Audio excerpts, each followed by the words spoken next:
అమ్మా భవానీ లోకాల నేలే ఓంకార రూపమమ్మా, తల్లి నీ మహిమల్ని చూపవమ్మా.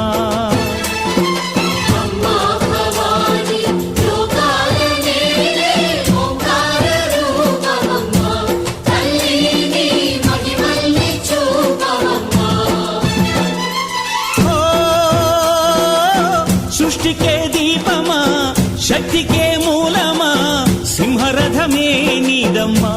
అమ్మ దుర్గమ్మ భక్తులను దీవించుమా.